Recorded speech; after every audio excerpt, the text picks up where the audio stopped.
সাবধানে থাকিও নারী পর্দার আড়ালে, সাবধানে থাকিও নারী পর্দার আড়ালে। চোরের সামান চুরি করে ঘর খোলা পেলে, চোরের সামান চুরি করে ঘর খোলা পেলে, সাবধানে থাকিও নারী পর্দার আড়ালে, সাবধানে থাকিও নারী পর্দার আড়ালে। হাদিসে হারাম লিখে অন্য দেখিলে, হাদিসে হারাম লিখে অন্য দেখিলে, সাবধানে থাকিও মা বোন পর্দার আড়ালে, সাবধানে থাকিও নারী পর্দার আড়ালে। শোনো নারী কোরআনের বাণী, যেও না গো পর্দা ছাড়ি। শোনো নারী কোরআনের বাণী, যেও না গো পর্দা ছাড়ি। সুপারিশ করবেন না নবী দায়ুস হইলে, সুপারিশ করবেন না নবী দায়ুস হইলে, সাবধানে থাকিও নারী পর্দার আড়ালে, সাবধানে থাকিও মা বোন পর্দার আড়ালে।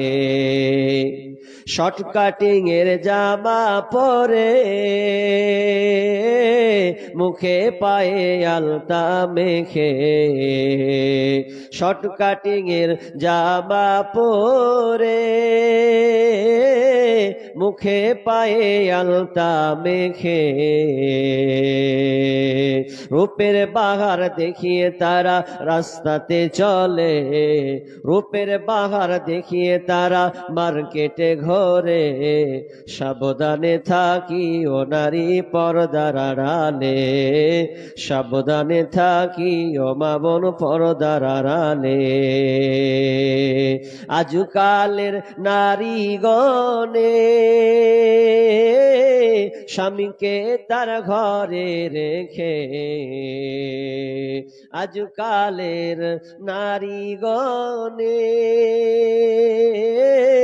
স্বামীকে তার ঘরে রেখে, মার্কেট না করলে তাদের মনটা না ভরে, বাজার না করলে তাদের শান্তি না মেলে, সাবধানে থাকিও নারী পর্দার আড়ালে, সাবধানে থাকিও মা বোন পর্দার আড়ালে। সৃষ্টির সেরা জাতি হইয়া তোমরা যেও না গো পর্দা ছাড়া, সৃষ্টির সেরা নারী হইয়া তোমরা যেও না গো পর্দা ছাড়া।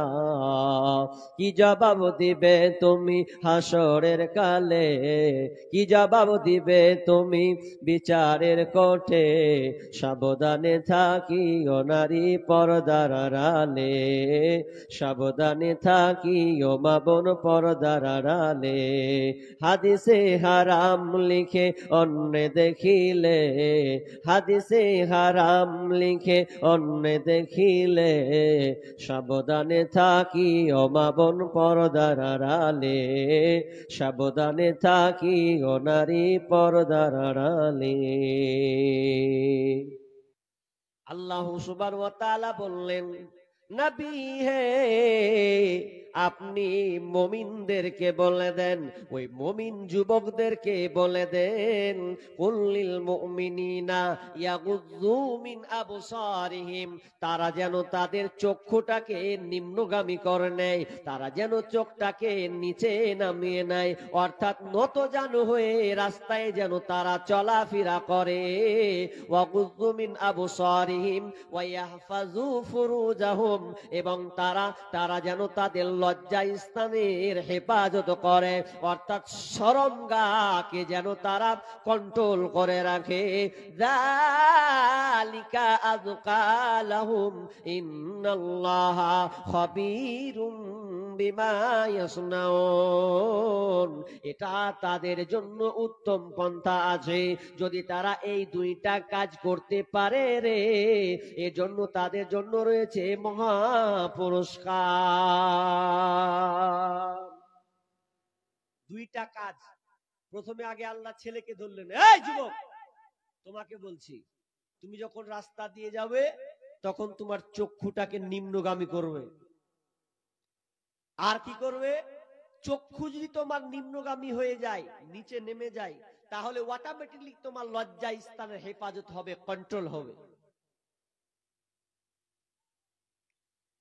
আল্লাহকে নেক বান্দে, একটা বই পড়েছিলাম, আব্দুল্লাহ বিন ইদ্রিস বইটাকে লিখেছেন, আল্লাহকে নেক বান্দে থেকে বাংলা করেছেন। ওই বইটাতে একটা ঘটনা আছে, মারাত্মক ঘটনা। ঘটনাটা কেমন যে ইমানদার যুবক তুমি কান করে কান লাগাও, ওরে মা, ওরে আমার বোন, তোমাকেও এই কথাটাকে কান লাগাতে হবে। ওই যুবকটা যখন আপনার কিনা একটা ভাড়া বাড়ি জায়গাতে থাকতো, একটা মেয়ে প্রতিদিন গ্রাম থেকে শহরে পড়াশোনা করতে আসতো, কিন্তু প্রতিদিন তার একটা আপনার কিনা গাড়ি ছিল, যানবাহন ছিল, যেই গাড়িটা এখনকার মতন নয়, ছুটে গেল আর একটা বাসে যাব, ছুটে গেলে আবার ট্রেনে চলে যাব, এমনটা নয়। এমন সিস্টেম আগেকার জামানা। ছাত্র ছাত্রীদের জন্য নির্ধারিত একটা গাড়ি ছিল, টাইমে যাবে, টাইমে আবার বেরিয়ে যাবে। যদি কোনো গাড়িটা ছুটে যায় যানবাহন, তাহলে ওই বাসটাকে ছুটে গেলে আর সে যাওয়ার কোনো তার রাস্তা নাই। এইরকম একটা সময় সেই মেয়েটা বাড়ি থেকে আপনার প্রতিদিন স্কুলে আপনার ক্লাস করতে আসতো, কিন্তু একদিন হঠাৎ করে দেখা যায়, কেমন কি হলো, একজন মেয়ে আপনার সন্ধ্যা হয়ে গেছে, মেয়েটার বাস ছুটে গেছে, স্কুল বাস ছুটে গেছে, এই জন্য রাস্তার ধারে বসে কান্না করছে, মনটা তার খারাপ। গ্রাম আগেকার জামানা ছিল, গ্রাম সন্ধ্যা হয়ে গেলে আর কোনো কাউকে দেখতে পাওয়া যেত না। সন্ধ্যা হয়ে গেলে সব দোকান অফ হয়ে যেত, কোনো মানুষ পর্যন্ত চলাচল করতো না। কিন্তু একদিন ওই যুবকটা মেয়েটাকে দেখে বলছে, বোন রে, তুমি কেন কান্না করছো? কি হয়েছে তোমার? তুমি কান্না করছো, তোমার পাশে তো আর কেউ নাই, কোনো সমস্যায় পড়েছো কিনা একটু বলো। তখন মেয়েটা কান্না রোল করে বলছে, ভাই ভাই রে, আমি একটা বড় বিপদে পড়েছি, মুসিবতে পড়েছি। কি হয়েছে তোমার? বলছে, আমি প্রতিদিন বাসে স্কুলে আসি, বাস চেপে স্কুল বাড়ি চলে যাই, কিন্তু আজকে আমার বাসটা ধরতে পারিনি, বাসটা আপনার কিনা বাড়ির দিকে রওনা হয়ে গেছে, আর কোনো আমার যাওয়ার কোনো রাস্তা নাই, আমার যাওয়ার কোনো পথ নাই। এই জন্য আমি একা বসে বসে টুকরে কাটছে, কারণ সেই সময় তো আর ফোন নাই যে বাড়িতে গিয়ে ফোন করব, এরকম কোনো ব্যবস্থাপনা নাই। তখন ওই ভাইটা বলছে, বোন রে, তাহলে আমি তোমার একটা উপকার করতে পারি, আমি কিছু দূর পাশে আমার একটা ভাড়া বাড়ি আছে, ওই বাড়িটায় আমি থাকি, আমি ওখানে পড়াশোনা করে, অতএব তুমি চলো, তো তোমাকে ওখানে ঠিক হেফাজতের জায়গাতে তোমাকে রাখব। বোন চলে গেল, না গেলে তো উপায় নাই, কারো পাঁচজন আসবে ছিঁড়ে খাবে। তখন মেয়েটাকে সুন্দর করে ওই বাড়িতে জায়গা দিল, ভাড়া বাড়ি, ছোট্ট ঘর, একটাই ঘর, আর বেগানা নারী পুরুষ, এখানে মহা মুশকিল। তো এবার ওখানে মেয়েটাকে একটা সুন্দর করে বিছানা দিল, খেতে দিল, খাবার খেলো। খাওয়ার পর এবার ওই পুরুষটা, ওই ছেলেটা বলছে, বোন আপনি ঘুমিয়ে যান, তুমি এখানে ঘুমিয়ে যাও, তোমাকে কোনো টেনশন করতে হবে না, তুমি নিশ্চিন্তে ঘুমিয়ে যাও, আমার যখন সকাল হবে তোমাকে ঠিক জায়গা আমি স্কুলে পৌঁছে দিয়ে আসব। দেখেন পরিস্থিতিটা কেমন হয়েছে। একটা ছেলে, বেগানা নারী পুরুষ, দুইজনে একলা ঘরে আছে, আর কোনো বাড়ি নাই, সাইডে ঘর নাই, নির্জন একটা ঘর, একটা নারী, অপরিচিত পুরুষ, অপরিচিত মহিলা, তারা দুজনে একটা আপনার কিনা সুন্দর যুবতী নারী আছে। এবার তার মেয়েটাকে বললো ঘুমিয়ে যাও, এবার মেয়ের ছেলেটা অন্য এক নিরালায় সে ঘুমিয়ে গেল। এবার ঘুমাবে কি, আপনার প্রদীপ জ্বলছে, চারাক জ্বলছে, এমন সময় রাত গভীর হয়েছে, শয়তান এসে ছেলেটাকে ওয়াসওয়াসা দিচ্ছে, ওরে পাগল খ্যাপা, এত সুন্দর একটা মহিলা পেয়েছিস, আজকে তুই মেয়েটাকে কি হাত ছাড়া করবে? এইরকম মেয়ে তুই জীবনে কোনোদিন পাবি না। আজকে তুই হাতের নাগালে পেয়েছিস এই মেয়েটাকে তুই উপভোগ কর, এই মেয়েটার চাহত তুই পূর্ণ করে নে, তোর বাসনা তুই মিটিয়ে নে। এইরকম আর কোনোদিন মেয়ে পাবি না, তোর মতন খ্যাপা পাগল দুনিয়াতে নাই। এত সুন্দর একটা মহিলা আছে, কি হালাতে তুই মেয়েটাকে ছেড়ে দিয়েছিস? এই ভাবনা চিন্তা তার মধ্যে ঢুকছে, শয়তান তার ভিতরে ওয়াসওয়াসা দিচ্ছে, আর সে হতভম্ব হয়ে গেল, এরা আমি কি ভাবতে লাগলাম, কি আমার মধ্যে বিরাজ শুরু হয়ে গেল। তখন ওই ছেলেটা করলো কি, চেরাকের সামনে গিয়ে দাঁড়ালাম, চেরাকটা আপনার জ্বলছে, প্রদীপ জ্বলছে। যখন বলছে ওরে মন চল মেয়েটাকে উপভোগ কর, মেয়েটাকে পেয়েছিস, তোর মনের বাসনাটা মিটিয়ে আর পাবি না। যখনই বলছে তখন নিজে নিজে আবার বলছে ওরে তুই যদি এই চেরাকের এই প্রদীপের আঙুল আমি চাপাবো, যদি তুই থামতে পারিস তো থাম, যদি থামতে পারিস তো থাম। তখন ওই ছেলেটা চেরাক জ্বলছে, প্রদীপ জ্বলছে, আর আঙুলটাকে ফিরিয়ে দিয়েছে, আঙুল চাপিয়ে দিয়ে বলছে তুই কি সহ্য করতে পারবি? তুই যদি সহ্য করতে না পারিস বল আঙুল, তাহলে তুই জাহান্নামের আগুনটাকে কিভাবে সহ্য করবি? সামান্য তুই চেরাক প্রদীপের আলো তুই সহ্য করতে পারিস না, আবার বারবার ভাবায় ওরে পাগল রে, এত আর ভাবনা চিন্তা করিস না, সুযোগ পেয়েছিস সুযোগটাকে নুটেলে, এরকম কোনোদিন আর সুযোগ পাবি না। আর একটা আঙুল ঢুকিয়ে দিয়ে বলছে ওরে তুই নিজেকে ভাব, তুই কি পারবি চেরাকটা আগুন সহ্য করতে? তুই এটা যদি সহ্য করতে না পারিস জাহান্নামের আগুন কিভাবে সহ্য করবি? এ করতে করতে ছেলেটা একটা আঙুল নয়, দুইটা আঙুল নয়, পাঁচটা আঙুলকে, সারা রাত 10টা আঙুলকে সে পুড়িয়ে ফেলেছে। এ রাতকে অতিবাহিত হলো, আস্তে আস্তে রাত গভীর, ফজরের সময় চলে এলো, পুরো আঙুলকে সে নিজে পুড়িয়ে ছারখার করে দিয়েছে। সকাল হয়ে গেছে, আর যখন সকাল হলো ছেলের নামাজ পড়লো, নামাজ পড়ার পর কিছু খাওয়া দাওয়া করে হাতে যে ব্যান্ডেজ গুলোকে সম্পূর্ণ করে বেঁধে দিয়ে বোনটাকে বলছে বোন রে চলো তোমাকে স্কুল পৌঁছে দিয়ে আসি। স্কুলে যখন সময় হলো তখন ওই মেয়েটাকে বাপের কাছে তুলে দেওয়া হলো। তখন ওই মেয়েটা তখন তার আব্বাকে বলছে আব্বা জান এই ছেলেটা কত ভালো, কত নম্রতা তার, কত ভদ্রতা, কত দিনদার, আল্লাহওয়ালা একটা ছেলে আমি পেয়েছি গো আব্বা। এই ছেলেটা আমার একটা ঘরে নিয়ে আমাকে নিয়েছিল, আমাকে সুন্দর করে ব্যবস্থাপনা করে দিয়েছে, আমাকে খাবার খাওয়িয়ে পরিপূর্ণভাবে খাওয়িয়েছে। শুধু তাই নয় গো আব্বা, আমি নির্জনে, আমারও সেদিনকে ঘুম হয়নি, আমি একটা ভয়ের মধ্যে ছিলাম, আমি ওই ঘুমের মধ্যে দিয়ে আমি ছেলেটার দিকে তাকাচ্ছিলাম, ছেলেটা 5 রকম ভাব ছিল, একটা একটা করে আগুন দিচ্ছে আর নিজেকে বলছে জাহান্নামের আগুন কি সহ্য করতে পারবে রে? সামান্য একটা আঙুল প্রদীপ তুই সহ্য করতে পারিস না। আমি ছেলেটাকে দেখলাম আব্বা, একটা নয়, দুইটা নয়, 10টা আঙুল পর্যন্ত সে পড়িয়েছে। কত আল্লাহওয়ালা ছেলে গো আব্বা, এই ছেলেটা একেবারেই ভালো। তখন আব্বা একটা সিদ্ধান্ত নিলে, তার মেয়ের বাপ বলছে এত সুন্দর ছেলে, যেই জামানায় একটা মেয়েকে ছিঁড়ে খাবে ওই সময় এইরকম ধরনের একটা ছেলে আছে। তখন বাপ বলছে বেটা বাড়ি কোথায়? অমুক তমুক, আমি চাচ্ছি আমার মেয়েকে তোমার হাতে তুলে দেব, কারণ তোমার মতন দিনদারিতা ছেলে আর কোথাও নাই, এই চোখে নজর পড়েছে, এই আমার মেয়ে সাক্ষী, এই জন্য আমি চাইছি তোমার সঙ্গে বিবাহ বন্ধনে আবদ্ধ হতে, তুমি একে বিয়ে করে নাও। হাজি আল্লাহ বললেন চক্ষু নিম্নগামী, তার মানে ছেলেটা দিনদারিতা ছিল, যে চক্ষুকে কন্ট্রোল করতে হবে এটাও জানে, এবং লজ্জা স্থানের হেফাজত করতে হবে, তাহলে তার জন্য রয়েছে মহা পুরস্কার। তাহলে সেই ছেলেটা দুনিয়াতে পুরস্কার পেল, আখিরাত তো পাবেই পাবেই, সে ভালো ছেলেও পেল, দিনদার ছেলে পেল, দিনদারিতা মেয়ে পেল, আল্লাহওয়ালি মেয়ে পেল, তাহলে তার জীবনটা সাকসেস হলো। আর বর্তমান ছেলেদের আহা, ও আজকে মেলাতে নাম্বার খুঁজছে, বেটি ছেলের নাম্বার কে ডালবে।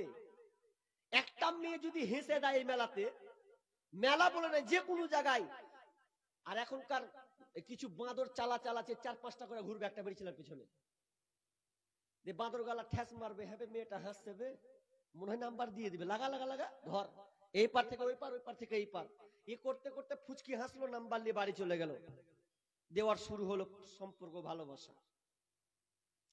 এটা কেন? আল্লাহ বলছে তোমার দৃষ্টিকে নত করো, তোমার লজ্জা স্থানের হেফাজত করে, এই জন্য তোমার মহা পুরস্কার রয়েছে।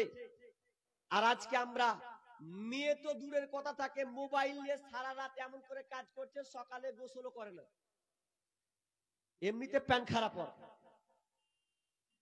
কি যে মোবাইলে দেখছে, তার আগে প্যান খারাপ করে বসে আছে। মেয়ে তো দূরে থাক, মোবাইলে এমন রাত জাগরণ করছে, এমন ভাবে দেখছে, অপবিত্র অবস্থায় ওই ছেলেটা সকাল হচ্ছে, দুঃখ লাগে। আল্লাহ সুবহানাহু ওয়া তাআলা বলছেন, খবরদার খবরদার, তুমি কোনো বেগানার নারীর দিকে তাকাবে না। রাস্তায় চলতে গেলে তোমার লজ্জায় তুমি তোমার চক্ষুকে নিম্নগামী করে নাও। আলী রাদিয়াল্লাহু তাআলা আনহুকে আল্লাহ রাসূল বলছেন, ইয়া আলীউ লা তুদবি'ন নাযারাতান নাযারা ফাইন্না লাকাল উলা ওয়া লাইসাত লাকাল আখিরা।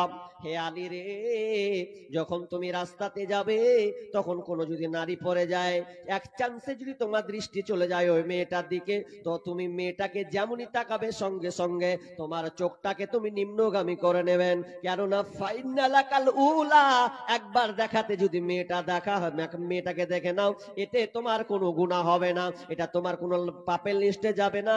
ওয়ালাইসাত লাকাল আখিরা, কিন্তু দ্বিতীয়বার যদি মেয়েটাকে তাকাও, তাহলে তোমার জন্য গুনার লিস্টে যাবে, তুমি গুনাহগার হবে, তোমার জন্য জাহান্নাম নির্ধারণ করা হবে।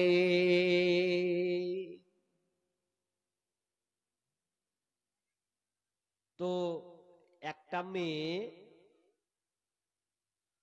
কিছু ছেলে বলছে যে হবে, মৌলভী সাহেব বললে যে একবারের বেশি তাকাবি না, মানে ইয়ং যারা পোলাপান কিনা, ওদের ভাবনা চিন্তা ফের আলাদা, এমন ভাবছে, বলছে মৌলভী তো ঠিকই বললে যে একবারের বেশি তাকাবো না, তো এক কাজ করতে, আরেকজন করছে হ্যাঁ ঠিকই তো কয়েছে, একবারের বেশি যখন তাকাবো না, তখন একজন করছে তাহলে একবার তো তাকাতে কয়েছে, তো একবার যখন তাকাতে কয়েছে, তো একবারই জি ভরে তাকিয়ে চলে যাবো, তারপরে নামাবো।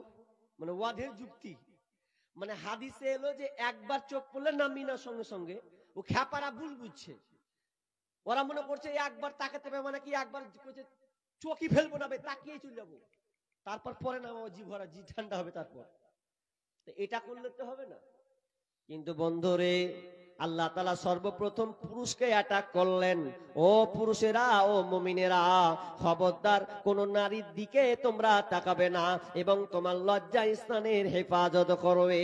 এবার নারীদেরকে বলছেন, কুল্লিল মুমিনাতি ইয়াগুদুদনা মিন আবসারিহিন্না ওয়া ইয়াহফাজনা ফুরুজাহুন্না ওয়া লা ইবদিনা জিনাতাহুন্না ইল্লা মা যাহারা মিনহা ওয়াল ইয়াজরিবনা বিখুমুরিহিন্না আলা জুয়ুবিহিন্না।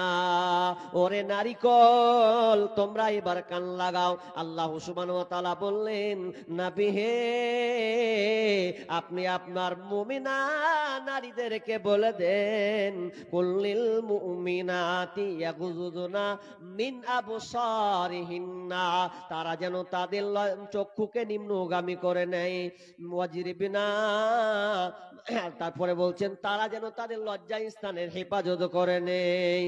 কুল্লিল মুমিনাতি ইয়াগুযুদুনা মিন আবসারিহিন্না ওয়া ইয়াহফাজনা ফুরুজাহুন্না ওয়া লা ইবদিনা জিনাতাহুন্না, এবং তারা যেন তাদের জিনাত গুলোকে ঢেকে নেয়, তাদের সৌন্দর্যকে ঢেকে নেয়। ইল্লা মা জাহারা মিনহা, কিন্তু সাধারণ যেটা প্রকাশ্যমান হবে তা ছাড়া, তার মানে মেয়ের মূল জায়গাটাকে সুন্দর করে ঢাকতে হবে, যেটা তার সৌন্দর্য, যেটা তার জিনাত, ওই জিনাত গুলোকে সুন্দর করে ঢেকে রাখতে হবে। তার মানে কোন ক্রমে প্রয়োজনে যদি তার মুখটা খুলতে হয়, কারণ বশত খুলতে পাবে, হাতটা যদি প্রয়োজনে খুলতে হয় খুলতে পাবে, পায়ের নিচটা যদি প্রয়োজনে খুলতে হয় তা একটু খুলতে পাবে, এইগুলো কার্যক্ষেত্রে খোলা যাবে। কিন্তু সমস্ত জিনাত বলতে তার সমস্ত শরীরকে সে ঢেকে ফেলবে। ইল্লা মা যাহারা মিনহা ওয়াল ইয়াজরিবনা বিখুমুরিহিন্না আলা জুয়ুবিহিন্না, এবং তারা যেন তার মাথা থেকে নিয়ে তাদের বুক পর্যন্ত, বক্ষ গলা বক্ষদেশ পর্যন্ত তারা যেন কাপড়টাকে তারা ঝুলিয়ে রাখে। আজকালকার মেয়েদের পর্দা, সুবহানাল্লাহ। আজকালকার নানি দাদিকে দেখবেন, ওরা এত সুন্দর করে সাজে, নাতি গালাকে যখন বেড়াতে নিয়ে যায়, নাতনি গালাকে, তোর এটাকে আমার নাতনি, এটা আমার পতি, তো এত সুন্দর করে সাজিয়ে নিয়েছিস কেন, তুই তো সুন্দর করে সেজেছিস, তোর দিকে কে তাকাবে? অনেক মেয়েরা আছে, দাদি নানিরা আছে, এত সুন্দর করে ঢেকে আসবে। আচ্ছা বলুন তো, 60 বছরের বুড়িকে কে তাকাবে কহেন তো? ওই এত সুন্দর করে সেজে আছে, অথচ নাতনিগুলোকে যখন নিয়ে আসছে 18 বছরে 20-22-এর, তখন ওই লিপস্টিক আর শূন্য আর হ্যান পোশাক আশাক এত সুন্দর করে সাজিয়ে বলার কথা নয়। তো এটা তো কোনো ঠিক নয়, এর নাম পর্দা। আর আজকালকার মেয়েরা পর্দা কাকে মনে করেছে, যে মৌলবি দেখলে খালি পর্দা করে। কি বলেন আপনাদের এদিকে কি করে? হ্যাঁ, মৌলবি দেখলে খালি পর্দা করে, আর হুজুর হাজি গালাকে দেখলে মাথায় কাপড়, বাকি এক টাকাও দেয় না। একটা গল্প আছে, আব্দুল হামিদ মাদানি একটা গল্প লিখেছেন, যে একটা বুড়ি মা নাতিকে নিয়ে পুকুরে গোসল করতে গেছে। পুকুরে যখন গোসল করতে গেছে, তখন নাতিকে বলছে যে হারে ভাই তুই এখানে বস, বস দিয়ে আমি পুকুরে নামবো, যদি লোক আসে তোকে কহবি, আমি ঢেকে নেব। ভালো করে বুঝেন, নানি বলছে নাতনিকে, নাতিকে, নাতি আমি পুকুরে গোসল করতে নামলু, আর মেয়েরা পুকুরে গোসল করতে মানে কি ফেরেশতা? ই যা খুলবে রে বাপ, দিয়ে গোসল করবে। বলছে কেউ যদি আসে, কোন লোক যদি আসে তো কহিস, রেডি হয়ে যাব। তখন নাতি তখন বলছে ঠিক আছে নানি নামো। এবার ও আপনার আনন্দ চিত্তে গোসল করছে, আর গোসল করতে করতে করতে করতে একটা আপনার চুড়িওয়ালা চলে এসছে। আর চুড়িওয়ালা যখন নানি নানি লোক এসছে, লোক এসছে, লোক এসছে, আর যেমনি কইছে লোক এসে লোক ভাড়াম করে ফোন করে কাপড় কিনে নিলে, কাপড় কিনে পর উঠে তো কইছে হাত ছাপাক দেখা, ওটা চুড়িওয়ালা রে, চুড়িওয়ালা দিন ম্যান চুড়ি লিছি, কত ভালো কালার দেখছি আর লিছে, ওটা চুড়িওয়ালা। তুই ওকে কহেছি লোক আসলে কহিস। তখন তো হলো একটা। এবার আর একবার যখন দেখছে, তো দেখতে দেখতে আবার দেখছে এই তরকারিওয়ালা চলে এসছে। আর তরকারিওয়ালা যখন চলেছে তখন কইছে নানি নানি লোক এসছে, ফারাম করে আবার উঠে গেছে। উঠে গেছে এ খাপা, এটা তরকারিওয়ালা যাবে, তোকে কইছি লোক আসলে আসে কহিস, প্রতিদিন তরকারি লিছি হলো। তখন ও ভেজালে পড়ে গেছে, কি কই নানি কি কইতে চাইছে, কি বাচ্চা ছেলে বুঝতে পারে। তখন আবার কইছে, কিছুক্ষণ পর আবার দুধওয়ালা চলেছে, দুধওয়ালা যাকে বাতে দুধ দেয়, দুধওয়ালা যখন চলেছে তখন কইছে নানি নানি লোক এসছে, ফারাম করে উঠে যায় কইছে হাট খাপা কুন্ড করে লোক রে, দুধওয়ালা রে। তো কইছি লোক আসলে কহিস, লোক যখন আসবে তখন কহিস, ওটা দুধওয়ালা প্রতিদিন দুধ লিছি। তখন নাতি কইছে মনে মনে কইছে শালা এখন পর্যন্ত লোকই চিনতে পারনু না, কে লোক তাহলে। তখন খানিকটি বসে বসে বসে এবার কিন্তু হুজুর চলে আসছে, মৌলবি। এবার হুজুর যখন আসছে তখন এবার তো আসছে, তখন আর নাতি কিছু আর কহে না, কইছে লোক, এটাও তো লোক লয় মনে হয়, এটা তো আমাদের গ্রামের মৌলবি, এটা আমাদের গ্রামের মৌলবি, তাকে কি আর কহবো, ও লক করে থেকে গেছে, আর কিছু আর কহেনি। কইছে লোক আসলে কইছ তো এটাও তো লোক লয়, আগে গ্রামের মৌলবি, লক করে বসে আছে। আর কিছু আর না কয়ে মৌলবি তখন চলে আসছে, আর মেয়েটাকে দেখে নিয়েছে যখন, আর তাড়াতাড়ি করে পাটা পাট করে ঢেকে নিয়ে উঠে মেয়েটাকে নাতিকে পাটাম করে গালে চর, তো কই লোক আসলে কহিস। তখন কইছে কাম করে বুঝবো কেন নানি, তুই কইলি লোক আসলে কহিস, তো তোর তাকে গ্রামের মৌলবি, তোর চুড়িওয়ালা লোক লয়, তো তরকারিওয়ালা লোক লয়, তোর ই লোক লয়, তো আমি ভাবছি এটাও লোক লয়, এটা মৌলবি। তার মানে বলতে চাইছে যে মৌলবি দেখলে মেয়েরা খালি মাথায় কাপড় দেয়, এতটুকুই ঠিক। আর আমার নিজের চোখে দেখা গ্রামে দেখবেন মেয়েরা বিড়ি বাঁধে, বিড়ি রাস্তা ধারে আপনাদের বিড়ি বাঁধে আছে, বিড়ি বাঁধে তো মেয়েরা মাথায় কাপড় দেয় না। কত পেপসি বালা, তরকারি বালা, ফুচকা বালা, আপনার কিনা পাপড় বালা সব যায় মাথায় কাপড় দেয়, যেমনি মৌলবি যাবে তেমনি মাথায় কাপড়। তা আমি ওদিনকে ওই রাস্তা দিয়ে যাচ্ছি, যেতে দুটা মেয়ে হুড়া মারছে, তো ওকে ভাষা যেরকম আমার গ্রাম্য ভাষা যেরকম বলে, তো হুড়া মারছে। তখন বলছে আটে মৌলবি এলো, আটে মৌলবি এলো, মাথায় কাপড় দে। তখন আওয়াজটা জোরে করেই বলছে, হুড়া মেরে মাথায় কাপড় দিল। মাথায় কাপড় দেওয়ার পর আমি শুনতে পাচ্ছি, তখন আমি মনে মনে করছি যা ইন্না লিল্লাহ, আমাকে দেখে মাথায় কাপড় দিল, তো আমার চোখের সামনে পেপসি ওয়ালাটা গেল, যে চাটনি ওয়ালাটা গেল। তো আমি জোরে করছি হাজি তোমরা নাকি হিজড়া? তো বলছে কেন হিজড়া কইছো? বলছে তোমরাকে দেখে কেউ মাথায় কাপড় দিলে না। আর আমি গেলাম, তো আমি ভাবলাম যে আমার মুখে দাড়ি মৌলবি, ওই জন্য আমাকে দেখে আমি পুরুষ হইলে যে মাথায় কাপড় দিলে, আর তোমরা হিজড়া ছিল ওই জন্য দেয়নি। কথা কহে না বলি সাহেব, বুঝছেন না, মেয়েরা তোমাকে হিজড়া ভেবেছে ওই জন্য মাথায় কাপড় দেয় না। বর্তমানে এটাই যে আদার্স পুরুষ দেখলে মেয়েরা মাথায় কাপড় দেয় না, কিন্তু হাজি গেলে আর মুরব্বি গেলে হুজুর দেখলে খালি মাথায় কাপড় দেয়। তো এটা দিলে তো চলবে না। নারিকল তোমাদেরকে এটা করলে হবে না নারী, যখন তুমি রাস্তার বাইরে যখন চলে আসবে, বিশ্বনবী বলছেন আল মারআতু আওরাতুন, আল মারআতু আওরাতুন, মেয়ে হচ্ছে ঢেকে রাখার বস্তু, ওকে ঢাকতে হয়। আল মারআতু আওরাতুন ফাইদা খরাজাত ইস্তাসরাফাহাশ শাইতান। বিষ্ণু বলছেন কোন নারী যদি বেগানা হয়ে রাস্তা দিয়ে বের হয়, তাহলে ওই মেয়েটা যদি সুন্দরী করে সেজে আসে, তাহলে পর পুরুষের যখন দৃষ্টি মেয়েটার দিকে যাবে, তখন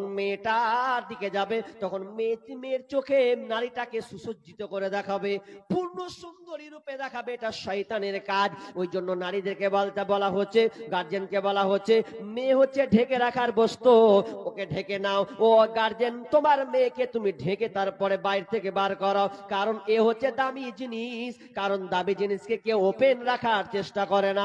সোনা যেমন আপনি আগলে রাখেন, স্বর্ণকার দেখবেন তালার উপরে তালা দিয়ে তাকে আপনার কিনা বাক্সে বন্দি করে রাখে, এরপরে তাকে খুলে বের করে, প্রয়োজনে বের করা হয়। তুই টেকনিক ভাবে মেয়েরা হচ্ছে ঢেকে রাখার বস্তু, সোনার চাইতে দামি, হীরার চাইতে দামি। আর লোহাকে দেখবেন, এদের লোহাকে কোনোদিন কেউ ঢাকে না, বরং ওপেন খোলা রেখে দেয়। কেউ যদি বলে ভাই লোহা ছুবো, তো বলবি ছুবি তো ছোগা, কেউ কিছু বলবে না। সোনা হাত দিলে কিন্তু আপনার খবর আছে, লোহা হাত দেন, কেউ কিছু বলবে না। যদি বলেন যে লোহাটাকে ছুতে দিবে কি দিবে না, আমি বলবো রেল চলে যা, দিয়ে ছুঁয়ে লেগা, রেল পরে আছে, লোহা ছুঁয়ে লেগা। যদি মনে করি ছবি কি, যদি জিভা দিয়ে চাটিস, কেউ মানা করবে না, কেউ মানা করবে না, কারণ এটা লোহা। কিন্তু হীরা চাঁদি এত দামি জিনিস, তার চাইতে দামি হচ্ছে মহিলা। এই জন্য বিষ্ণু বলছেন আল মারআতু আওরাতুন, মেয়েকে তোমরা ঢেকে রাখবে, কারণ মেয়ে হচ্ছে ঢেকে রাখার বস্তু।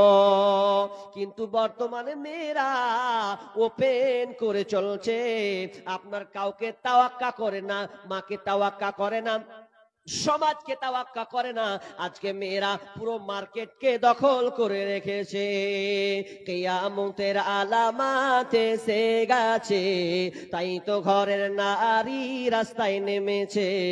কিয়ামতের আলামাত এসে গেছে, তাই তো ঘরের নারী রাস্তায় নেমেছে। ওরে মাছ বাজারে কথা বলে মাছওয়ালার সাথে, স্বামী তাহার দাঁড়িয়ে আছে ব্যাংকটা নিয়ে হাতে। ওরে মাছ বাজারে কথা বলে মাছওয়ালার সাথে, স্বামী তাহার দাঁড়িয়ে আছে ব্যাংকটা নিয়ে হাতে। আরে স্বামী নিলেন মাছটা টেনে, স্ত্রী দেয় টাকা গুনে, স্বামী নিলেন মাছটা টেনে, স্ত্রী দেয় টাকা গুনে। স্বামী স্ত্রীর যেন সেবক হয়েছে, কিয়ামতের আলামাত এসে গেছে, তাই তো ঘরের নারী রাস্তায় নেমেছে। ওরে বরখা পরা বরখা ছাড়া হাট বাজারে ঘোরে তারা, ওরে বরখা পরা বরখা ছাড়া হাট বাজারে ঘোরে তারা। কেউ বা আবার বরখা পরে মুখটা খোলা রেখেছে, কিয়ামতের আলামাত এসে গেছে, তাই তো ঘরের নারী রাস্তায় নেমেছে। ওরে মাছ বাজারে ওরে মাছ বাজারে মার্কেটে যান, দেখবে শুধু নারী। কেউ বা আবার সেজে কুজে করছে দোকানদারি। ওরে হাট বাজারে মার্কেটে যান, দেখবে শুধু নারী। কেউ বা আবার সেজে কুজে করছে দোকানদারি।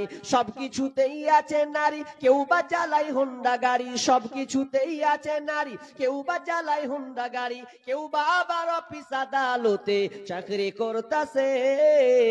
কিয়ামতের আলামাত এসে গেছে, তাই তো ঘরের নারী রাস্তায় নেমেছে। কিয়ামতের আলামাত এসে গেছে, তাই তো ঘরের নারী রাস্তায় নেমেছে। ওরে নারী রূপে নারী বসাই কলঙ্কেরই দাগ, কারণ তারা চলতে চায় সমান করে ভাগ। ওরে নারী রূপে নারী বসাই কলঙ্কেরই দাগ, কারণ তারা চলতে চায় সমান করে ভাগ। আরে স্বামীর কথা শুনবো না, বদ্ধ ঘরে থাকবো না। ইসলামের কথা শুনবো না, বদ্ধ ঘরে থাকবো না। তাই তো বুবু চলতে গিয়ে ধরছে তা হয়েছে। কিয়ামতের আলামাত এসে গেছে, তাই তো ঘরের নারী রাস্তায় নেমেছে। কিয়ামতের আলামাত এসে গেছে, তাই তো ঘরের নারী রাস্তায় নেমেছে।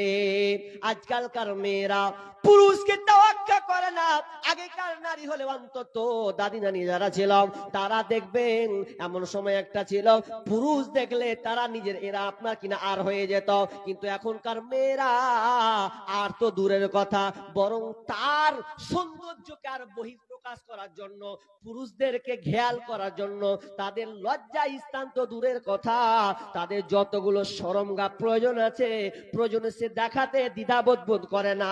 এক কথা লজ্জাবিহীন নিয়ে তারা রাস্তায় চলাফেরা করে। অথচ বিশ্বনবীর সময় দুইজন বিবি আপনার আসমা এবং মাইমুনা, আসমা এবং মাইমুনা তারা 203, আসমা এবং মাইমুনা তারা 203। আল্লাহ রাসূলের সামনে এসে গল্প করছেন, বাড়িতে গল্প করেছেন। আসমাও আছেন একজন বিবি, মাইমুনা দুজন বিবি, দুইজন বিবি আল্লাহ রাসূলের সঙ্গে গল্প করছেন, স্বামীর সঙ্গে কথা বলছেন। এমন সময় আপনাকে আব্দুল্লাহ ইবনে উম্মে মাখতুম একজন অন্ধ সাহাবে এসে আল্লাহ রাসূলের কাছে আসলেন। আসার কেন কিছু পরামর্শ নেবেন, হয়তো কিছু কথা বলবেন, এই জন্য আব্দুল্লাহ আসলেন। আসার পর ইবনে উম্মে মাখতুম এসে আসলেন কিছু কথা বলার জন্য। এমন সময় আল্লাহ রাসূল বললেন, ও বিবি রে, তোমরা নিজের কাপড়কে কন্ট্রোল করো, তোমরা পর্দার সহিত তোমরা হয়ে যাও, কারণ স্বামীর সঙ্গে বেপর্দা হবে, স্বামীর সঙ্গে যেমন ইচ্ছা তেমন সাজতে পাবে, বেপর্দা হবে, এটা স্বামী স্ত্রীর ব্যাপার, এতে কোনো সমস্যা নাই। কিন্তু ওই সময় তো অন্ধ সাহাবী ইবনে উম্মে মাখতুম যখন ঢুকে গেল, তখন বললো, ও আমার বিবিরা, তোমরা তোমার কাপড়কে তোমরা গোছিয়ে নাও, কন্ট্রোলে রাখো। তখন দুজন বিবি বলছে, ইয়া রাসূলুল্লাহ, আব্দুল্লাহ তো অন্ধ ব্যক্তি, ও তো আমাদের দেখতে পাবে না, ও তো অন্ধ, কিছু তো দেখতে পাই না, ওর সামনে কেন করব? তখন বিষ্ণু বলছেন, বিবি রে, খবরদার এই কথা বলো না, বরং তোমরা ওই নেই অন্ধ, ওই সাহাবী অন্ধ, কিন্তু তোমরা তো আর অন্ধ নাও, বরং তোমরা তাকে দেখতে পাচ্ছ, এই জন্য ও দেখতে না পেলে তুমি যেহেতু ওদেরকে দেখতে পাচ্ছ, এই জন্য তোমরা তোমার দেহকে, কাপড় আব্রুকে তুমি ঢেকে নাও। অন্ধর সামনেও পর্দা করা লাগবে মা বোন। আপনি অন্ধর সামনে আপনাকে পর্দা করতে হবে, কিন্তু অন্ধ তো দূরের কথা, হাই কোথায় খালাতো ভাই, আরে খালাতো বোন দিয়ে পড়লো আটলো, বললো খালাতো বোনকে বলতে চলো না এক মেলা গিয়ে ঘুরে আসি, অ্যাকশন নিয়ে নিল, একদম সঙ্গে সঙ্গে ঘুরে চলে এলো। এটার নাম পর্দা? তাহলে পর্দা করতে আপনাকে শিখতে হবে। পর্দার গর্দান উড়িয়ে দিয়েছি আমরা। আজকে বর্তমান মেয়েরা বলছে পর্দায় কেন থাকতে যাব, ইসলামের মন মতন চলবো না। যেই নারীরা বলেছে ইসলামের মন মতন চলবো না, সেই নারী আজকে বর্তমানে লাঞ্ছিত হয়েছে, পদতলিত হয়েছে, তারাই আজকে ধর্ষণ হচ্ছে। কারণ বর্তমানে বুদ্ধিজীবী যারা বুদ্ধিজীবী, যারা বলছে সমাজ সংস্করণ করছে, তারা বলছে মেয়েদেরকে ঘরে তালাবন্দি করে রেখেছে। কোরআন কিন্তু বলছে ওয়াকরনা ফি বুয়ুতিকুন্না ওয়ালা তাবাররাজনা তাবাররুজাল জাহিলিয়াতিল উলা। আল্লাহ তাআলা বলছেন, হে নারীকুল, তোমরা ঘরে থাকো, ঘর থেকে বের হবে না, ঘর থেকে বের হবে না। কেমন? জাহিলিয়াতের মেয়েদের মতন তোমরা নিজেদের পথ প্রদর্শন করিও না, চেহারা সৌন্দর্যকে প্রকাশ করিও না। তবে এর ব্যাখ্যায় বলা হয়েছে, প্রয়োজনে একটা মেয়ে তার স্কুল যেতে পারে, প্রয়োজনে একটা মেয়ে তার কলেজ যেতে পারে, প্রয়োজনে মেয়েটা ডাক্তারখানা যেতে পারে, প্রয়োজনে তার বাপের বাড়ি যেতে পারে, তার ভাইয়ের বাড়ি যেতে পারে, প্রয়োজন থাকলে যাবে, অন্যথায় বিনা কারণে একটা মেয়ে যেতে পারে না। কিন্তু সেই মেয়েরা আজকে স্লোগান দিচ্ছে যে আমরা কোরআনকে মানি না। যারাই বলে আমরা কোরআনকে মানি নাই, তারাই আজকে লাঞ্ছিত হবে। শুধু তাই নয়, তারা ওই বুদ্ধিজীবীদের পাল্লাই পড়ে তারা আজকে বলছে আমাদের দেহ আমাদের মন, বাধা দিবে কেন অন্যজন, আমরা স্বাধীন, আমরা নারী, যা ইচ্ছা তা করতে পারি। এই স্লোগান মাঠে ময়দানে হচ্ছে। আমাদের দেহ আমাদের মন, বাধা দিবে কেন অন্যজন, আমরা স্বাধীন, আমরা নারী, যা ইচ্ছা তা করতে পারি। খানিকটি পড়তে বাপ মাকে বলবো ওদের পাছায় মারো ঝাঁটার বাড়ি, সব ঠিক হয়ে যাবে। পর্দার গর্দান উড়াবে এই বুদ্ধিজীবীরা মনে করছে। এই বুদ্ধিজীবীরা বলছে কি জানেন, ওরা, আচ্ছা একটা কথা বলি, আপনার যে কটা লোক আছেন বাচ্চা বলেন তো, শিয়াল যদি বলে মুরগির স্বাধীনতা চাই, এটা মানাবে? কথা বলেন না জি, মানাবে জি? তো শিয়াল বলছে যে মুরগিটাকে মালিকরা সব বন্দী করে রেখেছে, এটা মুরগির উপরে অন্যায় করেছে, অন্যায় করেছে।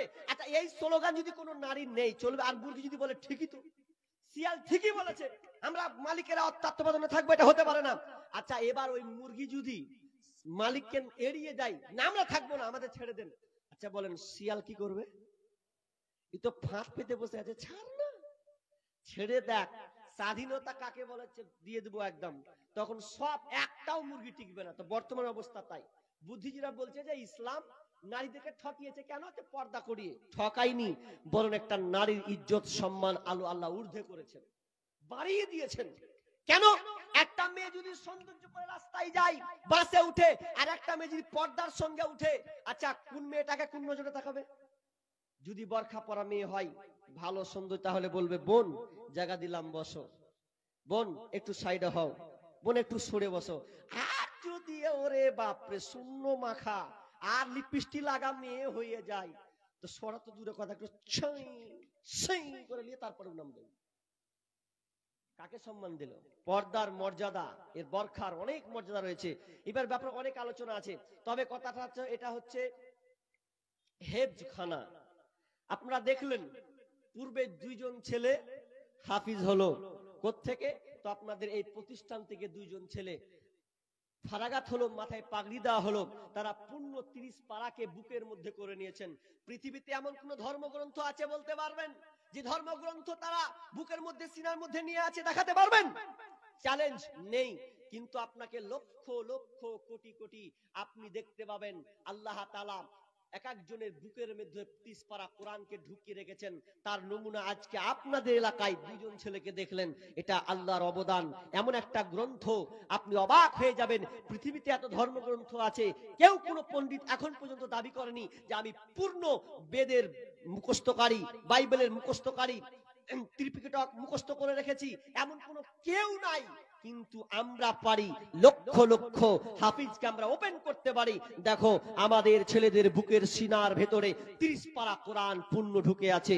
একমাত্র পারে, তার নাম হচ্ছে মাদ্রাসা। এই প্রতিষ্ঠানগুলো পারে। অতএব আমরা সামনের জন্য প্রস্তুতি নিব, আরো ছেলেদেরকে মজবুত করব, কোরআনের হাফিজ বানাবো। এই জন্য এই প্রতিষ্ঠানকে আরো ঊর্ধ্বে উঠানোর জন্য, কারণ সরকার এগুলোকে প্রাধান্য দেয় না। সরকার ভাবে এরা মুঠে ছারকার হয়ে যায়, তাহলে আমাদের কি হবে? মডেল লাইসেন্স বাড়বে, তাসের আড্ডা বাড়বে, জেনা ব্যভিচার 6 লাখ চলবে। যতদিন এই মাদ্রাসাগুলো থাকবে আমরা বেশি বৃদ্ধি করতে পারবো না। এই জন্য চক্রান্ত পাইতারা চলছে। এই জন্য প্রতিষ্ঠানকে মজবুত করার জন্য সরকারের হাত নাই, আমরাই সরকার। আমরাই সরকার। এই প্রতিষ্ঠানগুলোকে আমরাই ঊর্ধ্বে উঠাবো। আল্লাহ তাআলা আমাদেরকে যতটুকু সামর্থ্য দিয়েছে, এই সামর্থ্য অনুযায়ী নিজের খেটে খাওয়া উপার্জন থেকে আমরা আল্লাহ রাস্তায় দান করব। তার মধ্যে একটা মাধ্যম হচ্ছে মাদ্রাসা। এই মাদ্রাসাকে সাহায্য করবেন। এই আপনার টাকা দিয়ে কেউ মাস্টার হবে না, ডাক্তার হবে না, এরা আলেম হবে, হাফিজ হবে। আপনি মরে যাবেন, কিন্তু এই হাফিজরা আপনার এই প্রতিষ্ঠানে, টাকা দেওয়ার প্রতিষ্ঠানে যতদিন পড়াশোনা করবে, আবার মসজিদ যাবে, আবার কোথাও যাবে, কোথাও বক্তব্য দিবে, আপনার ওই পরিশ্রমের টাকা দিয়ে যখন আপনি মরে গেছেন, সাদকায়ে জারিয়া হয়ে গেছে। মানুষ যখন মরে যায়, ইযা মাতাল ইনসানু ইনকাতা আনহু আমালুহু ইল্লা মিন সালাসা, মানুষ যখন মরে যায় সমস্ত আমল বন্ধ হয়ে যায়, কিন্তু 3টা আমল কোনোদিন বন্ধ হবে না। একটা হচ্ছে সাদকায়ে জারিয়া। সাদকায়ে জারিয়া মানে সাদকায়ে জারিয়াটা ভাববেন না যে আমার ছেলে দান দিবে তারপর, ওটা তো আছেই। সবচাইতে সাদকায়ে জারিয়া চলমান দান। আপনি বেঁচে আছেন, নিজের হাতে দিলেন, আমি নিজের হাতেই দিলাম, চলমান দান। আপনি মরে গেছেন, কিয়ামত পর্যন্ত আপনি চলমান নেকি পেতেই থাকবেন। এরকম কেউ আছেন? প্রথমত একজন 5000 টাকা দিনেওয়ালা, 5000 টাকা যদি পরে মৌলানা 5000 টাকা নিয়াত করে নাই আমার কাছে, 3000 টাকা, 2000 টাকা, 1000 টাকা, এই আশায় উদ্দেশ্য নিয়ে যে আমি আল্লাহকে দিলাম, এখানে কোনো আবিজাবি কোনো সংস্কৃতি না, পূর্ণ কোরআন এবং হাদিস অধ্যয়ন, শিক্ষা, চর্চা করা হবে। এজন্য একজন বলেন আল্লাহর রাস্তে। মা বোন কেউ আছেন? পাঠান দান আপনাদের আমার হাতে। কোন মা আছেন এই প্রতিষ্ঠানকে সহযোগিতা করার জন্য? আল্লাহ আপনার হাত দিয়ে, আল্লাহ আপনার ইনকাম দিয়ে আল্লাহ বলেছেন, বান্দা আনফিক ইয়া ইবনে আদম আনফিক উনফিক ইলাইকা, হে আদম সন্তান তুমি আমাকে দাও, আমি আল্লাহ তোমাকে দেব। আল্লাহ বলছেন তুমি আমাকে দাও, এর মানে কি? আপনি আল্লাহকে দিয়ে আসবেন? এর মানে হচ্ছে যে তুমি আমাকে দাও, কিয়ামতের দিন আল্লাহ বলবে, বান্দা আমি তোমার কাছে চেয়েছিলাম দাওনি। বান্দা বলবে, আরে আল্লাহকে বলো কি, তুমি আমার কাছে চেয়েছিলে, কখন এলে আমার কাছে? তখন আল্লাহ বলে, বান্দা তোর কাছে একটা অসহায় গিয়েছিল, তুই দিসনি, ওটা আমার চাওয়া, আমি চেয়েছিলাম তুই দিসনি। তোর কাছে মাদ্রাসা থেকে লোক গিয়েছিল, তুই মুখ ফিরিয়ে নিয়ে নিয়েছিস, বরঞ্চ তোকে বলতে হতো যে আমার দুয়ারে একটা আলেমের পাপ পড়েছে, মানে এটা আমি গর্বিত। অনেকে মুখ ছিটকে চলে যায়, মুখে ব্যাখ্যা করে বেরিয়ে চলে যায়, কিন্তু আপনাকে বুকে সাহস করে আরো গর্ব করতে হতো যে না, আমার দুয়ারে একটা আলেমের পাপ পড়েছে, মানে আমার মর্যাদা বেড়েছে। এইরকম আপনাকে নিয়ত করতে হবে।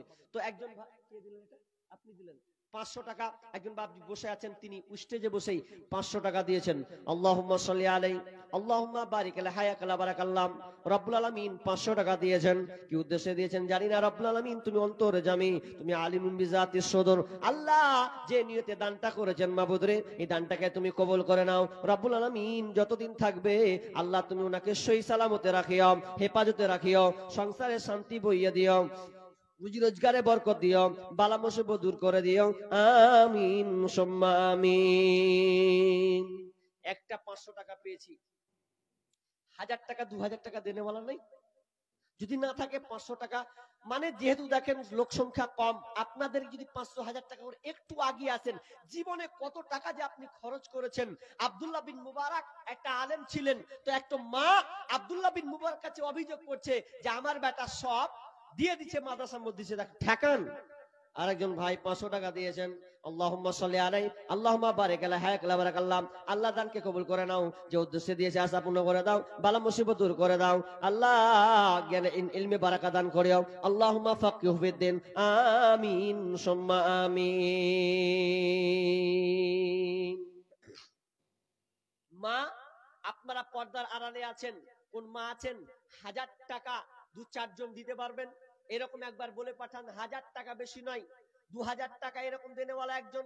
যদি 1000 টাকা হয় বলেন, কোন মেয়ের হাতে পাঠান, ছাত্রীর হাতে, আমি ইনশাআল্লাহ আপনার টাকাটা নিয়ে আমি দান দোয়া করে দিব। আপনি যে উদ্দেশ্যে দিবেন আল্লাহ আপনার দোয়া কবুল করবেন। আমি একজন মুসাফির মানুষ, আল্লাহ তাআলা মুসাফির দোয়াকে কবুল করেন। আপনার মনে যত আকাঙ্ক্ষা, আপনার চিন্তা দুশ্চিন্তা, অসহায় বিপদের সম্মুখীন আছেন, বলেন। আরেকটা আপনাদের উপরে আমার কথা থাকবে, কেউ উঠবেন না, কেউ উঠবেন না। এরপরে একজন আলেম আছেন নব মুসলিম, তিনি হিন্দু, এককালীন হিন্দু ছিলেন, নামটা তার মনে হয় লেখা ছিল এখানে না, ওই হাবিবুল্লাহ, ওইটা কই, হ্যান্ডবিলটা কই ভাই, হ্যান্ডবিলটা কোথায় পড়লো জানো? এই হ্যান্ডবিলে তিনি প্রধান আলোচক আছেন, যাবেন না আপনারা। উনি নাম ছিল রাজেন্দ্র প্রসাদ, এর নাম রাজেন্দ্র প্রসাদ। তিনি, আমরা দেখেছি, উনি আগে ছোট থেকে দেখেছিলাম তিনি মুসলিম হয়েছিলেন, নব মুসলিম। তো তিনি একজন মুসলিম অবশ্য। তো আর একজন 500 টাকা দিয়েছেন, তো তিনার বক্তব্য শুনে যাবেন, কেউ যাবেন না। আপনারা যদি চলে যান তো কাকে বক্তব্য শোনাবে? তো দান যেটুকু দেওয়ার দিয়ে দেন, ইনশাআল্লাহ আমরা তাড়াতাড়ি ওনাকে ডেকে দেবো। আর একজন ভাই 1 2 3 কত 300 টাকা, কত ভালো লিখবো, এক মন, কি নাম, শাহজাহান, সাদেক আলী। তো কেউ লিখেন তো, সাদেক আলী কে লিখছে বলেন তো? সাদেক আলী কেউ লিখছেন কি? 1 মন ধান লিখেন। একজন মাস্টার এখানে এসে যান, সাদেক আলী। হ্যাঁ গো, দানের সময় এখন লেখাওয়ালা একটা কেউ নাই, কেমন কি আপনারা, আমি বুঝলাম না তো। একজন একটা স্টেজ, একটা লোকও নাই, সব হাওয়াতে পারলে